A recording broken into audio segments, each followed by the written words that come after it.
Bapak, Ibu, Saudara-saudariku yang terkasih dalam Tuhan kita Yesus Kristus, selamat pagi. Selamat berjumpa kembali dalam permenungan kita pada pagi hari ini, hari Jumat tanggal 21 Agustus 2020, yang merupakan peringatan wajib Santo Pius yang ke-10, seorang paus. Kita akan merenungkan dari Injil Matius pasal 22 ayat 34 sampai 40.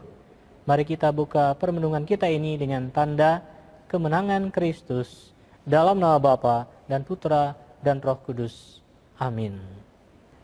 Ketika orang-orang Farisi mendengar bahwa Yesus telah membungkam orang-orang Saduki, berkumpullah mereka. Seorang dari antaranya, seorang ahli Taurat, bertanya kepada Yesus, hendak mencobai dia. Guru, hukum manakah yang terbesar dalam hukum Taurat? Yesus menjawab, kasihilah Tuhan Allahmu dengan segenap hatimu, dengan segenap jiwamu, dan segenap akal budimu. Itulah hukum yang utama dan yang pertama. Dan hukum yang kedua, yang sama dengan itu ialah, kasihilah sesamamu manusia seperti dirimu sendiri. Pada kedua hukum inilah tergantung seluruh hukum Taurat dan kitab para nabi.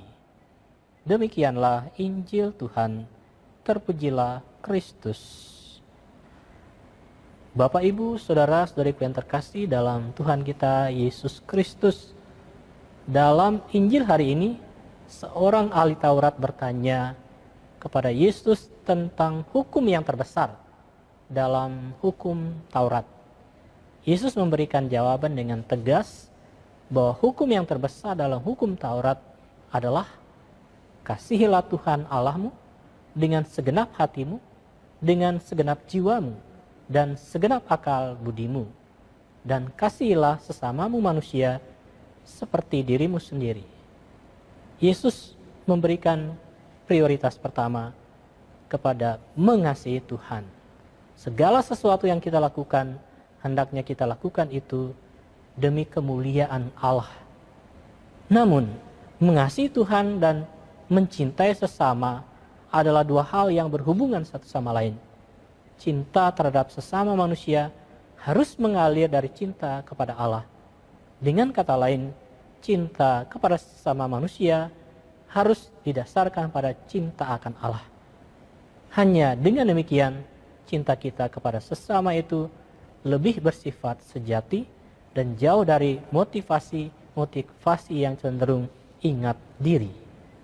Saudara-saudariku yang terkasih, Yesus juga melihat bahwa hukum kasih itu merujuk pada perintah Allah kepada umat Israel. Kasih kepada Tuhan dengan segenap jiwa, akal budi, dan kekuatan. Mencintai Tuhan dengan sungguh-sungguh, itu yang dimaksudkan. Mengapa kita mencintai Tuhan? Karena Tuhan telah lebih dahulu mencintai kita. Mengasihi Allah menjadi nyata ketika kita mengasihi sesama. Apa yang kita lakukan untuk orang yang paling hina ini, itu kita lakukan untuk Tuhan. Juga Yesus hadir dalam diri sesama yang dalam penjara, yang sakit, yang menderita, yang kesepian, yang membutuhkan pertolongan dan perhatian dari sesamanya. Cinta kita menjadi konkret ketika kita laksanakan seperti yang Kristus tunjukkan kepada kita, yaitu taat dan setia pada kehendak Bapanya, mengorbankan hidupnya demi umat manusia. Hendaknya cinta kita seperti itu. Saudara-saudariku yang terkasih, hanya mengikuti hukum kasih inilah yang membuat kita sebagai murid-murid Kristus yang sejati. Dimanapun kita berada dalam pergaulan kita, kita mendasari hidup kita pada hukum kasih ini. Marilah kita wujudkan perintah Tuhan ini dalam kehidupan kita, terutama yang menjadi konkret ketika kita mengasihi orang-orang yang kita jumpai setiap hari, keluarga, komunitas, dan lingkungan masyarakat kita. Tuhan memberkati kita sekalian. Amin. Dalam nama Bapa dan Putra dan Roh Kudus. Amin.